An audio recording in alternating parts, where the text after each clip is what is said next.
Assalamualaikum. Hari ini eh, kita akan membahas tentang pengantar struktur bangunan bentang lebar. Ya, minggu pertama ini berbicara mengenai apa itu struktur bangunan bentang lebar dan bagaimana ciri-cirinya. Ya, karena minggu ini adalah minggu online sehingga mau tidak mau saya harus membuat video.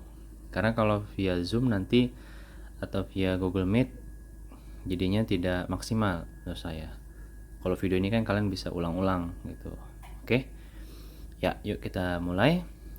Pertama kita ngomongin perihal struktur bangunan bentang lebar ya. Pertama-tama kita lihat dulu kenapa sih kalian harus belajar struktur bangunan bentang lebar atau kita singkat SBBL. Pertama pasti tentunya memberikan pengetahuan tentang sistem struktur ya, karena dia akan menjadi ilmu pendukung dari perancangan arsitektur. Bagi kalian yang mau mengambil studio perancangan 4 atau stokta 4, kan itu fungsi bangunannya seni, olahraga, dan pendidikan. Nah, biasanya bangunan tersebut dengan fungsi tersebut itu menggunakan ruang yang luas, sehingga dibutuhkan sebuah penyalur beban yang aman yang bisa membuat user menggunakan ruang tersebut tanpa mengalami kecemasan. Oke, lalu yang kedua adalah dengan kalian belajar struktur bentang lebar, maka itu akan bisa menjadi bekal kreativitas ya. Dengan mengetahui struktur yang akan dipelajari nanti, kalian tidak lagi ragu untuk membuat bentuk-bentuk yang aneh gitu, karena kalian bisa dengan mudah menjelaskan, oh iya nanti strukturnya seperti ini pak, nanti strukturnya seperti ini bu, distribusi bebannya seperti ini gitu ya. Lalu perlu juga kalian akan memahami pendekatan empiris sebagai perhitungan dimensi-dimensi elemen struktur, besarnya seberapa, kedalamannya seberapa, lebarnya seberapa gitu ya, mirip-mirip SBBS ya, 1/12 kali bentang sama dengan tinggi balok gitu kan, dan seterusnya gitu. Ya, sehingga perlu nih kalian memahami SBBL, karena pasti SBBL akan kalian pakai di studio perancangan 4. Di studio perancangan 4 itu struktur akan ditanyakan bagaimana Anda mempertanggungjawabkan penyaluran beban pada bentuk seperti ini. Nah, kalau kalian nggak belajar SBBL maka tidak akan bisa menjawab pertanyaan tersebut. Oke, jadi harus dipelajari. Lalu permasalahan yang akan kita bahas nanti adalah pertama, bagaimana merencanakan dan merancang struktur bangunan bentang lebar. Nah, gimana tuh merencanakannya? Apa dari denah, apa dari potongan, apa dari sebuah maket studi ya. Itu nanti akan dipelajari insyaallah. Lalu nah ini yang penting pertama, menggambarkan distribusi beban pada sistem struktur. Jadi tidak hanya kalian mempelajari mengenai bentuk-bentuk atau strukturnya, tapi menggambarkan distribusi beban pada sistem struktur menjadi hal yang mutlak harus kalian pahami, sehingga tadi bentuk-bentuk aneh-aneh yang kalian buat di studio perancangan 4 bisa dipertanggungjawabkan. Lalu kalian akan perlu memahami menggambarkan gaya-gaya yang bekerja pada setiap elemen pembentuknya. Lalu menggambarkan perkuatan. Nah, perkuatan ini maksudnya apa? Kalau kita flashback ke SBBS, maka antara balok sama kolom itu tidak bersambung begitu saja, tapi dia ada cantolannya. Cantolannya ada di mana? Ada di tulangannya. Ya enggak, tulangannya itu dia bengkok ke bawah. Jadi tulangan balok itu akan lebih sedikit lalu dibengkokkan ke arah bawah kolom. Sehingga itulah perkuatan dari kolom balok. Nah, kalau bentang lebar seperti apa? Mungkin dilas atau mungkin dibuat dipaku apa bagaimana gitu. Nanti banyak jenis-jenis perkuatan yang kalian pelajari. Lalu pada akhirnya memahami berbagai sistem struktur bentang lebar. Kalian tuh akan mempelajari 8 sistem struktur bentang lebar. Jadi cukup banyak sehingga perlu kalian mengetahui bagaimana cara untuk bisa memahaminya satu per satu. Lalu next levelnya adalah kalian harus memahami saat saya ingin mendesain bangunan seperti ini, struktur mana yang akan saya gunakan. Jadi level pertama adalah kalian memahami bagaimana prinsip kerja dari struktur tersebut. Lalu pada akhirnya bagaimana atau struktur yang mana yang akan kalian pilih untuk membuat sebuah bangunan, atap bangunan gitu ya. Gitu. Lanjut. Nah, ini lingkup materi yang akan kita pelajari. Pastinya bangunan bentang lebar itu luas sehingga bangunan umum yang berdiri di lahan yang luas. Pasti bangunan yang membutuhkan ruang-ruang bebas kolom. Ya enggak? Kalau kalian pernah futsal basket ke gor atau ke tempat pagelaran seni, pasti kalian tidak akan menemukan kolom di tengah-tengah balkon, tidak akan menemukan kolom atau tiang di tengah-tengah lapangan basket, lapangan futsal, nggak mungkin ya. Nah, sehingga pasti ruang-ruang atau aktivitas yang dilakukan di ruang tersebut pasti bebas kolom. Lalu bangunan yang menekankan pada satu sistem struktur atap dengan bentang lebar. Nah, jadi bicara bentang lebar itu bicara mengenai sebuah sistem struktur atapnya. Bagaimana atap yang bentang lebar ini itu bisa menaungi kegiatan di bawahnya. Jadi kalau di SBTB bicaranya keseluruhan bangunan, SBBS bicaranya mulai lebih detail ke per satuan elemen, lalu bangunan tinggi bicaranya mulai hitungan, tapi di SBBL atau lebar itu bicaranya mengenai konstruksi atau struktur atapnya gitu ya, struktur atapnya seperti apa. Nanti kita akan lihat apa aja sih. Lalu bicara bentangan, seberapa luas bentangan itu atau seberapa panjang bentangan itu bisa dikatakan bentang lebar. Nah, ini kata si Dwi Tanggoro ya.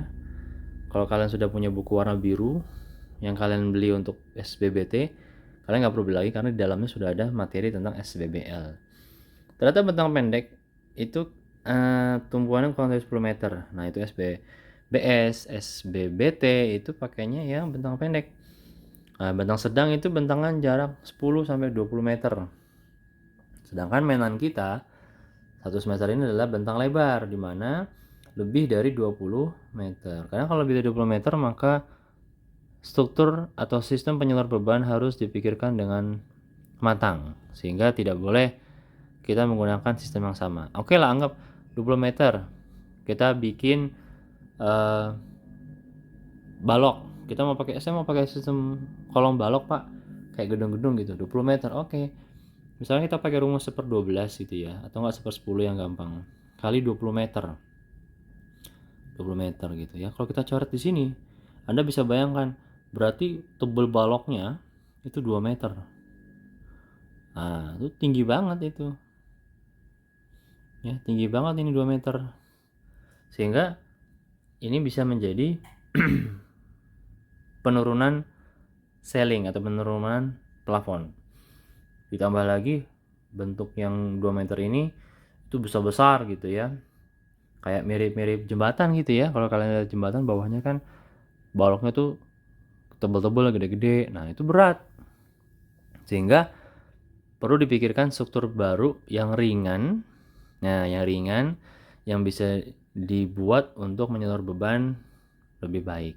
Bukan nggak bisa ya pakai beton, tapi maksudnya pakai sistem kolom balok. Struktur pakai kolom balok bukan nggak bisa, tapi dia tidak efektif. Ya, tidak efisien. Kan bicara struktur bicara efisien, efektif karena duit ya. Kalau struktur itu bicara duit. Jadi apa? Sistem yang paling efektif untuk bisa menyalurin beban atap ini biar nggak roboh, biar nggak jatuh. Nah, gitu. Oke. Lanjut kita. Nah, pertanyaan kan mengapa kita butuh bangunan bentang lebar gitu ya. Nah, ini menjadi pertanyaan yang kalian harus menjawabnya gitu. Kenapa Anda butuh untuk bentang lebar? Ya tadi saya sudah jawab gitu. Karena Anda butuh untuk melakukan aktivitas yang mana aktivitasnya itu membutuhkan bentang yang lebar, yang bebas kolom. Nah, sehingga kalian bisa melakukan penyesuaian dengan struktur atapnya seperti apa. Gitu ya. Ini nggak melulu basket ya, kalian bisa pagelaran atau apa gitu. Tapi di sini saya ngambil basket.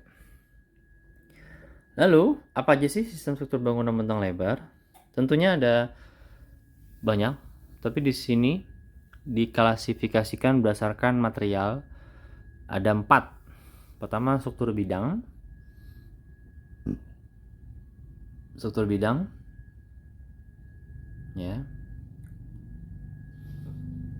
Lalu rangka, kabel, pneumatik.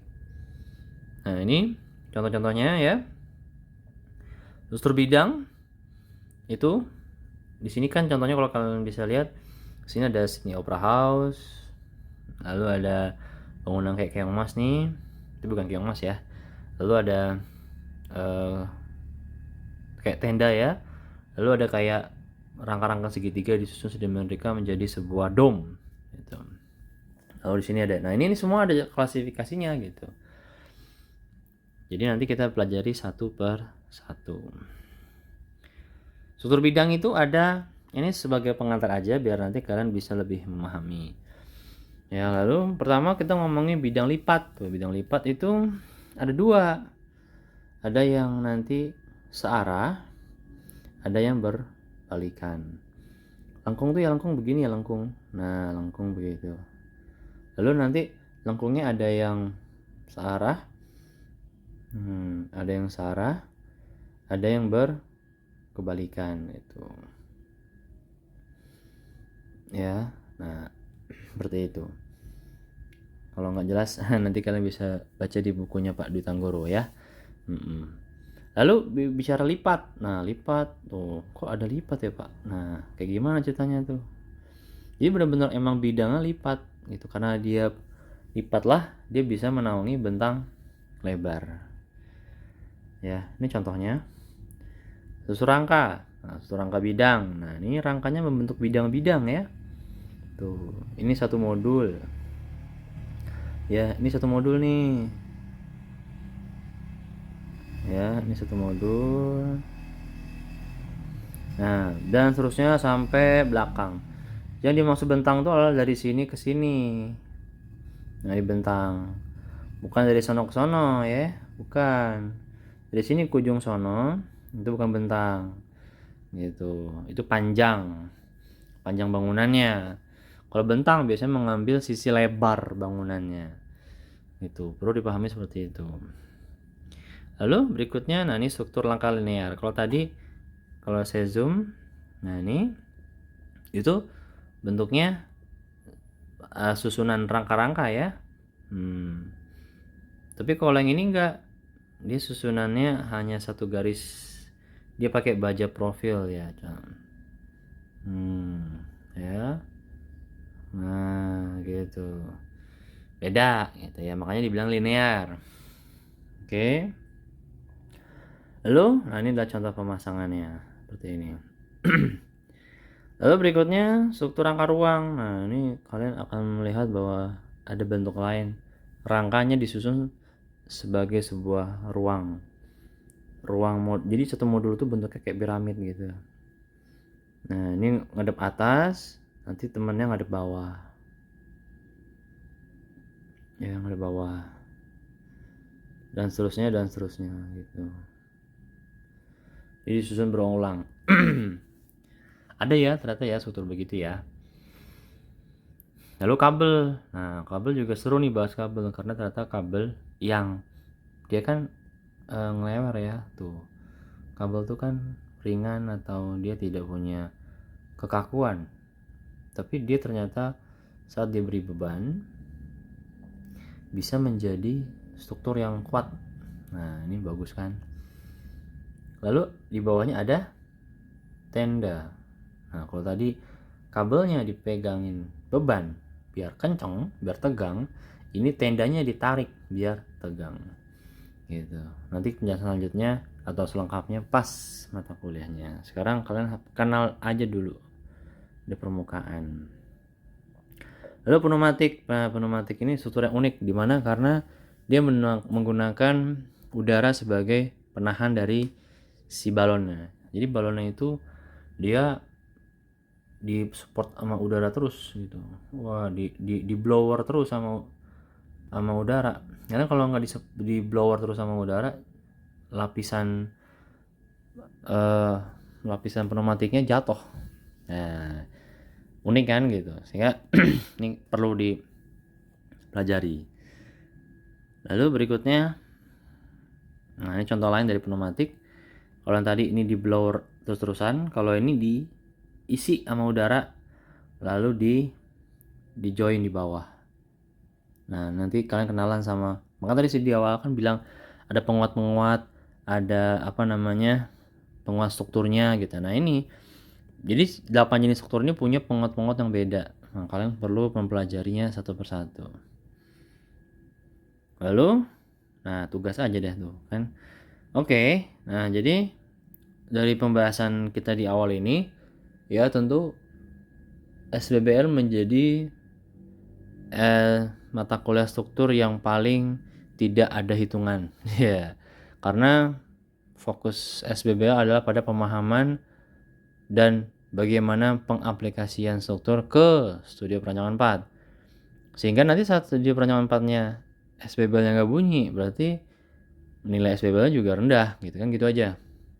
Sehingga pemahaman SBBL dan Stupa 4 itu seperti kayak satu kesatuan. Lalu bagaimana yang nggak ngambil Stupa 4? Yang ngulang atau mungkin Stupa 6, ya kalian bisa mengambil studi kasus gitu ya. Oke, jadi nanti ini bangunan-bangunan ini akan kita pelajari lebih lanjut. Sekarang kalian cukup melihat-lihat saja, nanti saya kirimkan PDF-nya biar kalian bisa baca. Lalu kalau mau ditanyakan bisa gitu ya. Oke, sekian dari saya. Ini ada tugas pertanyaan dikit aja, tolong dikerjakan di kertas bebas lalu difoto dan dikirimkan ke Google Form yang nanti saya kirim di grup R dan S sekian itu. Oke, terima kasih atas perhatiannya. Ini tugasnya bisa di screenshot ya. Nah, nanti gunakan sumber kalau perlu atau sketsa-sketsa karena beberapa pertanyaan butuh narasi dan sketsa. Oke, terima kasih atas perhatiannya. Assalamualaikum warahmatullahi wabarakatuh.